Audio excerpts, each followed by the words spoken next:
আর বাবার জন্য আল্লাহ রাব্বুল আলামিন বলেন দোয়া করবে ও রাব্বিরহামহুমা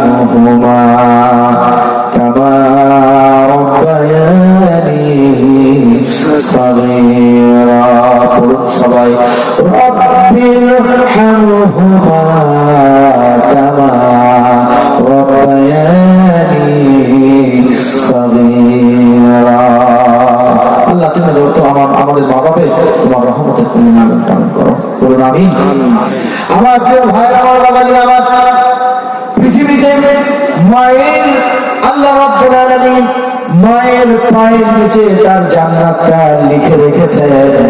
সুতরাং যাদের মা আছে মায়ের সঙ্গে আজকে এই যে বাড়ি যে মাপ চেয়ে নেবেন, মায়ের সঙ্গে জীবনে কোনোদিন বেয়াদবি করবেন না।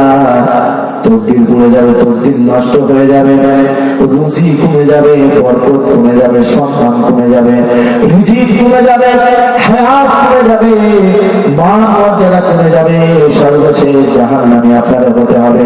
সুতরাং দুনিয়াতে যদি সম্মানিত হতে চান মায়ের খেদমত করুন, পিতার খেদমত করুন। দুনিয়াতে যদি সেলিব্রিটি হতে চান মায়ের খেদমত করুন, পিতার খেদমত করুন।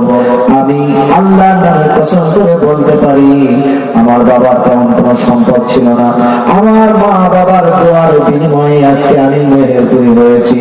এটা আমি আল্লাহর নামে শপথ করে বলতে পারি।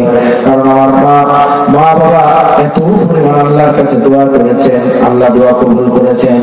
দোয়া কবুল হয়ে যায় তিন জনের, এক নম্বর হলো মুসাফির, দুই নম্বর হলো মাজলুম, তিন নম্বর হলো পিতামাতা যদি সন্তানের জন্য দোয়া করে সে দোয়া মঞ্জুর হয়ে যায়। মা বাবা মনের জানতে যদি আপনার নামে একটা বরদোয়া করে জীবনভর পাশা উদ্দু করে খাটবেন, জীবনে কোনোদিন বরকত পাবেন না।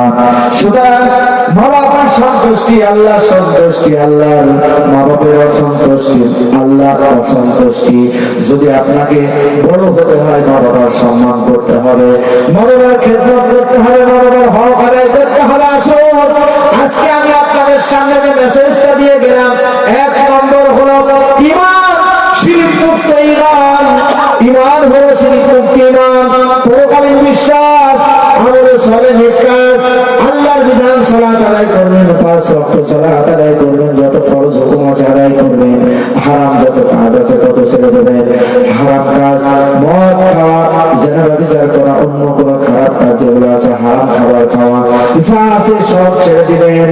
আল্লাহর জন্য নিবেদিত করবেন, গরিব মিসকিন অসহায়দেরকে দান সাদাকা করবেন, এতিম বিধবাদেরকে ভালোবাসবেন, সাদাকা করবেন, মসজিদ মাদ্রাসায় দান করবেন, আলেম ওলামাকে হাদিয়া দিবেন, আলেম ওলামাকে সম্মান করবেন, ইমাম সাহেবকে ইজ্জত দিবেন, মাঝে মাঝে কিছু টাকা পয়সা 2-10 টাকা চা পান খাওয়ার জন্য তারা হাদিয়া দিবেন। এগুলো সুন্নাত, এগুলো ভালো কাজ।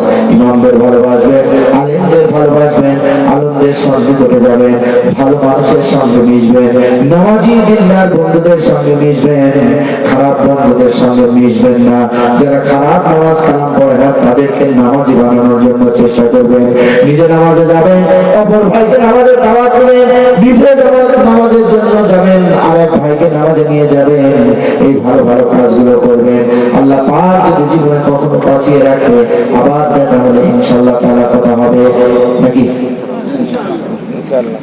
যে জ্বালানো জ্বালালাম দাওয়াত দেবেন না নাকি? প্রিয় ভাই আমার কন্ট্যাক্ট নাম্বার যদি আপনাদের লাগে, আমার ফোন নাম্বার, মোবাইল নাম্বার যদি আপনাদের লাগে, আমি কি এখন বলে দেব? বলবো আপনারা মোবাইল টিপে নেবেন না স্বামী ভাইয়ের কাছে বলবেন? বলবো? আচ্ছা,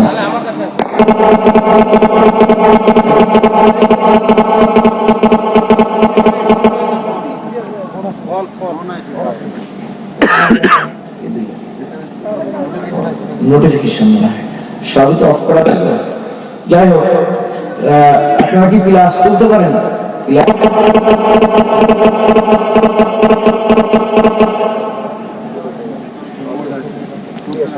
আপনারা কি ক্লাস করতে পারেন? ক্লাস দেন, ক্লাস ক্লাস শূন্যের উপরে চাপ দিলে ক্লাস হবে।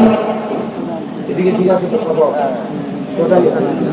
শূন্যের উপরে চাপ দিলে যোগ চিহ্ন উঠবে, ক্লাস হয়েছে? হয়েছে কি? আচ্ছা, 88 হয়েছে?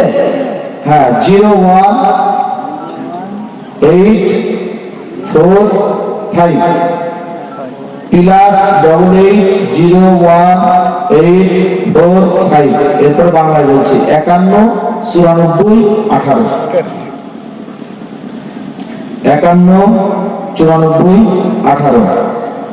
+880184 51 94 18 রয়েছে কি?